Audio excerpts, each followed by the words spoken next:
Welcome to Y studios Tamil. இன்றைக்கி நம்ம திருவம்ச நிகழ்ச்சியில் இயக்குனர் சேகர் கமலா இயக்கத்தில் வெளிவந்திருக்கிற குபேரா படத்தை பற்றி பார்க்க போகிறோம்.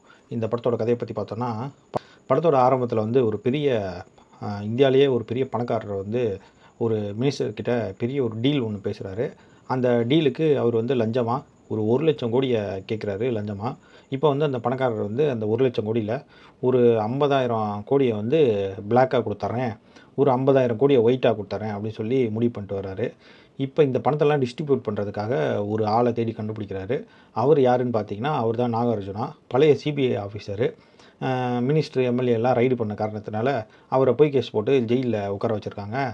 இந்த மாதிரி நேரத்தில் அவரை போய் கன்வின்ஸ் பண்ணி இந்த பணக்கார வில்லை கூட்டிகிட்டு வராரு. கூட்டிகிட்டு இனிமேல் எனக்காக வேலை பாரு, உன்னோட வாழ்க்கையே மாறிடும் அப்படின்ற மாதிரி சொல்கிறாரு. சரி, நம்ம நம்பின சட்டம் தான் நம்மளை ஏமாத்திருச்சு, இனிமேல் இப்படியே வேலை பார்ப்போம் அப்படின்னு சொல்லிட்டு நாகார்ஜுனாவும் மாறி அந்த வில்லனுக்காக வேலை பார்க்க ஆரம்பிச்சிடறாரு. இப்படி இருக்க நேரத்தில் இப்போ அந்த பிளாக்கில் இருந்த 50,000 கோடியை டிஸ்ட்ரிபியூட் பண்ணிட்டாங்க.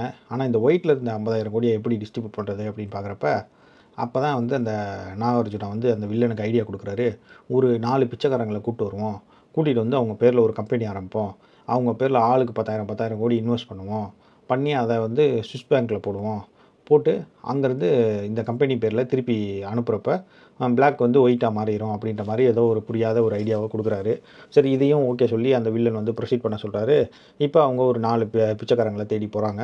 அந்த 4 பிச்சைக்காரங்களில் ஒரு பிச்சைக்காரன் தான் பார்த்திங்கன்னா தனுஷ். இப்போ அந்த 4 பிச்சைக்காரங்களையும் போய் கூட்டிகிட்டு வந்துட்டாங்க.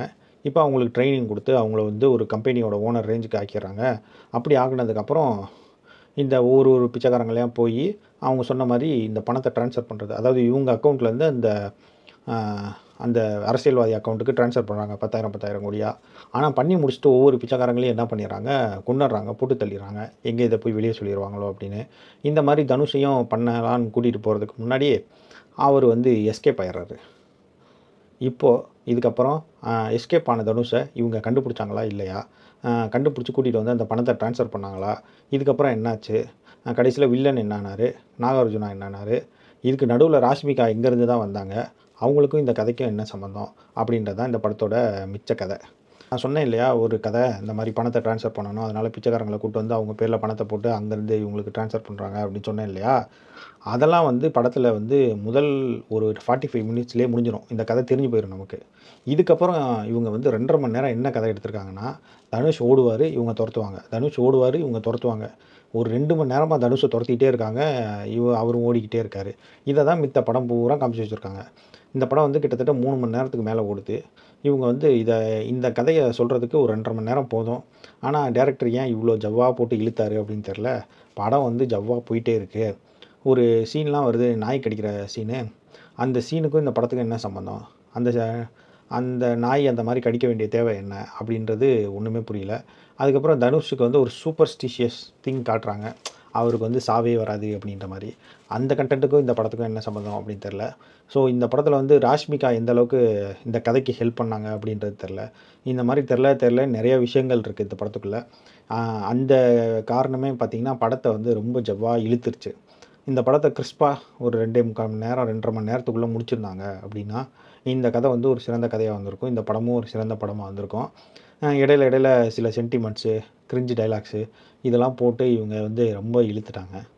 தனுஷோட பேக் ஸ்டோரி இந்த படத்துக்கு எதுக்கு எவ்வளோ உதவுச்சு அப்படின்றது தெரில. அவர் எங்கேருந்து வந்தார், ஏன் பிச்சைக்காரன் ஆனார், அதெல்லாம் காட்டுறாங்க. அவர் பிச்சைக்காரன்னு சொல்லிட்டாங்க, அப்புறம் அதுக்கு ஒரு ஃப்ளாஷ்பேக் போடுறாங்க.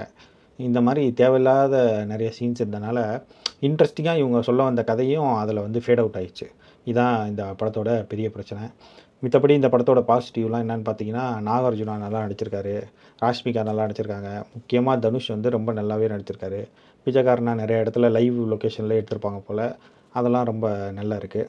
படத்தோட வில்லன் நல்லா நடிச்சிருக்காரு. அந்த பத்மாவதி படத்தில் வருவார் அவர். மற்றபடி ஒரு பாடல் வருது கடைசியாக, அந்த பாடல் ரொம்ப நல்லா இருக்குது. படத்தோட லென்த்து தான் இந்த படத்தோட பெரிய மைனஸே. இந்த படத்துக்கு போகணுன்னு நினைக்கிறவங்க ஒரு 3.25 மணி நேரம் உங்களால் ஒரே இடத்துல உட்கார முடிஞ்சால் இந்த படத்துக்கு போங்க. நன்றி.